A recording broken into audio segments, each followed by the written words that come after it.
مبروك ألف مبروك عليك مبروك مبروك ألف مبروك يوم ميلادك مبروك مبروك ألف مبروك عليك مبروك مبروك ألف مبروك يوم ميلادك مبروك.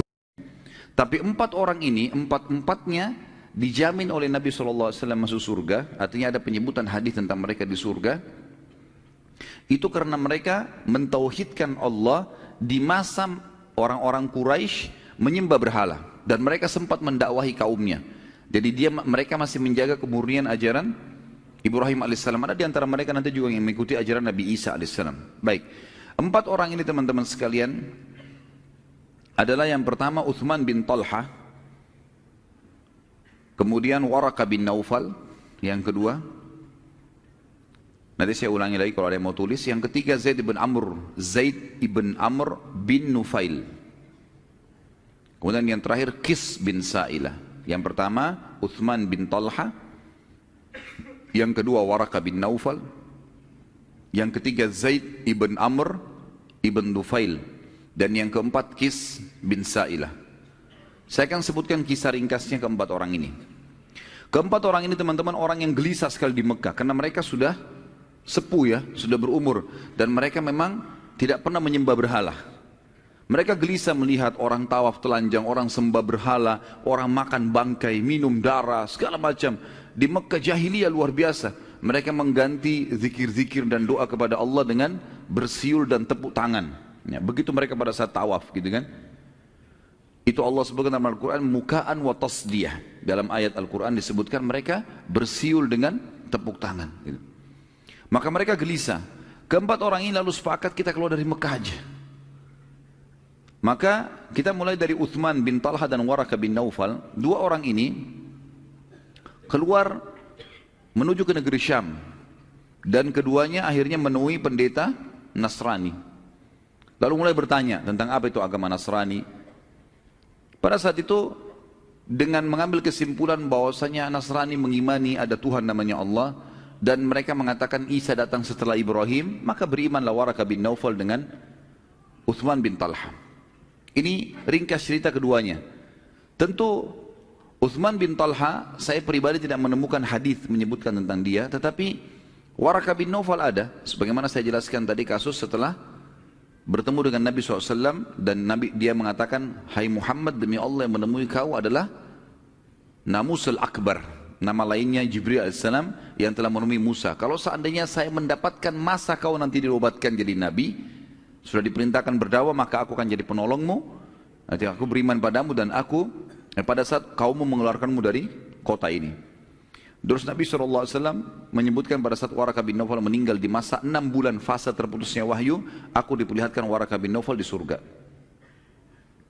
Kemudian kisah Zaid bin Amr bin Nufail, ini agak unik sedikit kisahnya. Zaid bin Amr bin Nufail lebih kritis, orangnya lebih kritis ya. Dia kemudian menemui pendeta Nasrani, dia menemui pendeta Yahudi, bukan pendeta Nasrani. Dia pergi ke negeri Syam, yang dia tanya-tanya ke orang, siapa orang yang paling pintar di muka bumi, yang mengenal Allah. Maka simpang siur berita mereka mengatakan pendeta Yahudi. Ditanya orang Yahudi, siapa pendeta kalian yang paling luar biasa, yang kalian anggap paling pintar? Ditunjuklah seseorang, datanglah Zaid rahimahullah ke sana. Begitu ngobrol sama pendeta Yahudi, dia bilang jelaskan kepada saya agama anda. Dijelaskanlah Nabi Musa, kitab Taurat dan seterusnya, macam-macam hukum Allah. Tertarik Zaid bin Amr ini. Dia bilang baik, saya tertarik, saya ingin masuk agama Yahudi. Bagaimana caranya? Waktu dia bilang bagaimana caranya teman-teman sekalian, ini yang membuat Zaid batalin masuk Yahudi. Apa kata pendetanya? Kalau kau mau jadi Yahudi, kamu harus dimurkahi sama Allah dulu, baru kamu taubat, baru masuk Yahudi. Kata Zaid bin Amr, saya tinggalkan Mekah karena takut dari murkahnya Allah. Ngapain saya sekarang nyari murkahnya Allah? Gitu. Dia bilang itu syaratnya kalau mau Yahudi. Harus cari dulu masalah, biar Allah murka, baru kau tobat. Kemudian baru bisa masuk agama Yahudi. Kata dia, saya tidak mau agama ini. ada nggak orang yang pintar lain yang mengenal Allah selain Anda? Dia bilang, saya tidak tahu, kecuali pendeta Nasrani. Karena mereka mengaku ada Nabi setelah Musa. Baik, di mana tempat mereka? Ditunjuklah beberapa gereja. Pergilah Zaid bin Amr ini ke gereja. Tanya Nasrani, siapa pendeta yang paling pintar? Si fulan, didatangilah pendeta itu. Tanya Nasrani, ternyata memang informasinya lebih lengkap. Karena orang-orang Nasrani beriman tentang Musa, tapi ada Nabi lagi setelahnya namanya Isa. Mereka beriman ada Taurat, mereka beriman ada kitab setelahnya namanya Injil. Berarti ini lebih sempurna. Apa hukum-hukum dijelaskan semua. Baik, setelah itu saya mau masuk agama Nasrani. Jawabannya pendeta Nasrani juga membuat dia tidak jadi masuk Nasrani. Apa jawabannya? Waktu ditanya bagaimana caranya masuk Nasrani, kata pendeta itu dalam riwayat ini, kamu harus sesat dulu. Setelah kamu sesat, gitu kan? Kemudian kau taubat baru jadi Nasrani. Kata dia, saya tinggalkan Mekah supaya nggak sesat. Ngapain saya harus sesat sekarang gitu? Dia bilang itu syaratnya. Kata Zaid, saya tidak mau kalau begitu. Agama apa yang mengenal Allah yang kau kenal, yang kau tahu? Dia bilang, saya tidak tahu. Yang saya tahu cuma ada satu namanya agama Hanif. Apa itu agama Hanif? Agamanya Nabi Ibrahim alaihissalam. Kan Allah sebutkan Hanifah Muslimah. Ya, itu Ibrahim alaihissalam punya Hanif. Hanif itu agama lurus, mentauhidkan Allah. Pokoknya nggak ada sekutunya Allah. Allah itu Esa. Dan ini memang ajaran murni gitu kan. Lalu kata Zaid, bagaimana caranya? Siapa yang saya temuin untuk saya belajar? Kata pendeta itu, nggak ada lagi. Nggak ada orang. Saya pun tidak tahu itu. Itu dulu agama di Mekah gitu. Maka Zaid bin Amr pun kembali ke Mekah teman-teman sekalian. Lalu dia mengatakan di tengah jalan, ya Allah, aku bersaksi dan engkau menjadi saksinya bahwasanya aku menganut agama Ibrahim alaihissalam, aku beragama Hanif. Aku akan menyembah Allah, tidak menyekutukannya, dengan tidak menyembah berhala, tapi aku tidak tahu bagaimana caranya beribadah ya Allah. Pandulah aku. Jadi dia tidak tahu bagaimana caranya. Maka yang dia lakukan adalah, dia coba selalu mencari jalan untuk memurnikan hubungan kepada Allah. Misal, dia kalau lagi begitu masuk, seperti sabda Nabi SAW menceritakan tentang keadaannya Zaid bin Amr ini. Waktu Nabi belum jadi Nabi ya, beliau mengatakan, aku melihat Zaid bin Amr bersandar pada dinding Ka'bah setiap hari. Semenjak pulang dari negeri Syam tadi, sandar di dinding Ka'bah. Lalu dia mengatakan, Nabi SAW mengatakan, saya melihat Zaid bin Amr bersandar di Ka'bah sambil memperhatikan talbiyahnya orang-orang Quraisy.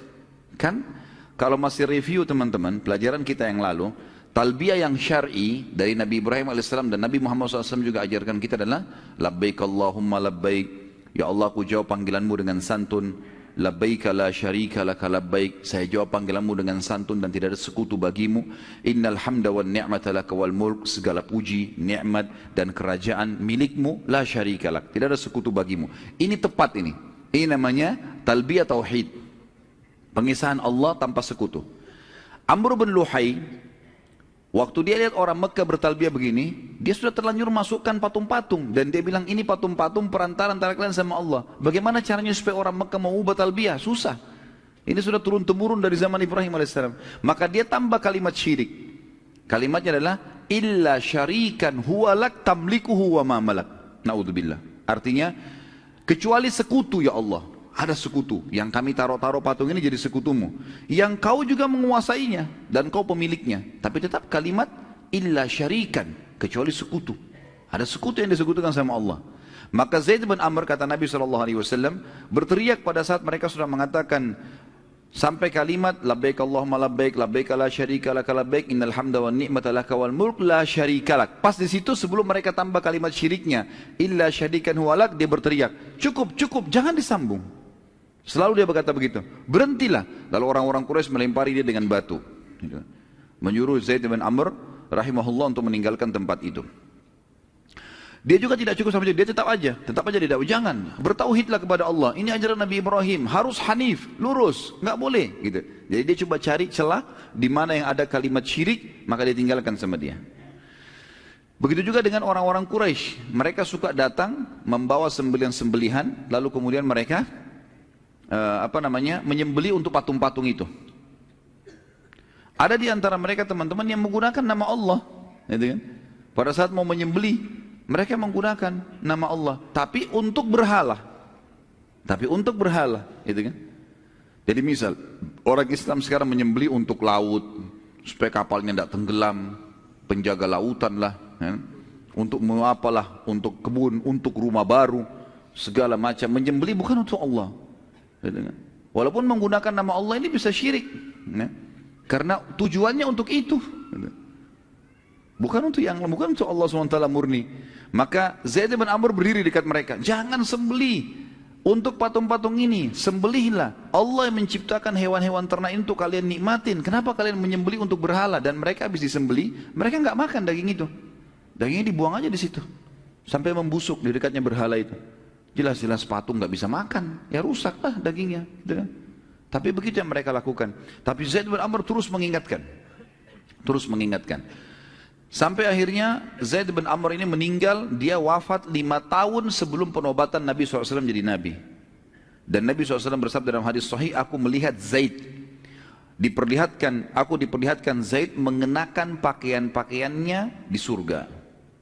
Juga dalam hadis yang lain, Zaid akan dibangkitkan satu umat. Jadi dia sendiri hari kiamat sendirian. Seperti satu umat sendiri. Artinya dia dipastikan akan selamat dengan izin Allah. Dan Nabi SAW sempat bersahabat sama Zaid. Karena Nabi SAW juga tidak sembah berhala. Tapi waktu itu belum ada perintah syariat. Belum diobatkan jadi Nabi. Gitu kan. Yang terakhir, yang keempat teman-teman sekalian adalah Qis bin Sa'ilah. Qis bin Sa'ilah juga orang yang bertauhid dan tidak syirik. Dan dia lebih dulu berdakwah daripada Zaid bin Amr, daripada Uthman bin Talha, daripada Waraka bin Naufal. Kalau Uthman bin Talha dan Waraka bin Naufal, mereka tidak mendakwakan agama Nasrani di Mekah. Mereka cuma ambil buat diri mereka sendiri, gitu kan. Kalau Zaid bin Amr, dia menjalankan agama Ibrahim alaihissalam, dan Qis bin Sa'ilah juga bertauhid. Tapi dia tidak menyatakan agama apa yang dia pegangi. Dia cuma berjalan dengan apa yang sudah dianggap bagian daripada syariat Ibrahim alaihissalam di Mekah. Karena dia sering melakukan atau melarang orang-orang menyembah berhala, menyembelih seperti Zaid bin Amr tadi, maka dia diusir dari Mekah. Waktu dia diusir dari Mekah, maka dia pun hidup di padang pasir. Dalam beberapa athar disebutkan kalau Qis bin Sa'ilah ini orangnya sangat dewasa, bijaksana, dan kadang-kadang orang Mekah kalau punya masalah bertanya kepada dia. Saking seringnya dia hidup di padang pasir dan sendirian, maka dia hidup bersama dengan uhush dalam bahasa Arab, dalam buku-buku sirah, atau sama hewan-hewan liar. Sampai dikatakan dalam salah satu kisah, beberapa orang Mekah pernah mau bertanya sama dia, minta pendapatnya. Dia sedang minum di genangan air bersama singa-singa, gitu kan. Dan pada saat itu dia sempat memukul beberapa ekor singa sambil mengatakan, berikan temanmu minuman. Jadi saking seringnya sudah hidup sama hewan-hewan ini. Dia tinggal 2 dari Mekah. Itu yang dinukil dari kisah Qis bin Sa'ilah. Dan juga ini sama dengan Uthman bin Talha yang tidak disebutkan atau tidak saya temukan. Saya pribadi ya, bahwasanya Nabi SAW bersabda mereka di surga. Tapi yang 2 tadi jelas-jelas ada hadisnya.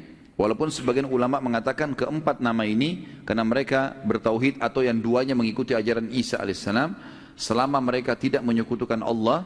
Dan kita tahu sebelum Nabi Muhammad SAW, setiap Nabi diutus untuk wilayah masing-masing. Misal Mekah, Nabi Ibrahim alaihissalam. Penduduk Mekah, walaupun di sana keluar Isa di Bani Israel, mereka cukup ikuti namanya ajaran Nabi Ibrahim alaihissalam. Mereka nggak perlu ikutin Injil. Tapi kalau ada di antara mereka yang mau pergi ke negeri Syam beriman, itu nggak ada masalah. Mereka ikuti syariatnya karena nabi-nabi sebelum Nabi Muhammad SAW khusus untuk wilayahnya saja. Jadi kalau orang wilayah itu beriman pada Nabi itu, jalankan syariatnya sudah cukup. Kecuali Nabi Muhammad SAW, begitu beliau datang, seluruh dunia ini harus beriman. Nggak ada lagi wilayah yang terpilah-pilah. Masih ingat saya pernah cerita, Nabi Musa alaihissalam sezaman dengan Nabi Khidir. Beda, masing-masing punya syariat. Kemudian ada Nabi Shu'aib, mertuanya Nabi Musa alaihissalam, beda. Di Madian dengan Nabi Musa alaihissalam di Palestina dan Mesir. Kita tahu Nabi Isa zaman dengan sepupunya sendiri, Nabi Yahya. Masing-masing punya hukum. Gitu. Nabi Yahya alaihissalam punya hukum sendiri, gitu kan.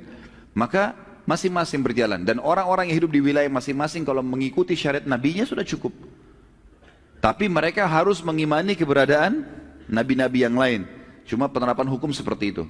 Makanya tadi kalau ada yang bertanya, misal bagaimana Waraka bin Naufal bisa masuk surga sementara dia menganut agama Nasrani? Karena memang dia punya hak pada saat itu. Pada saat itu orang bisa mendatangi wilayah di mana ada nabi lalu dia beriman padanya. menjalankan syariatnya. Nah, seperti itulah sebelum Nabi sallallahu alaihi wasallam.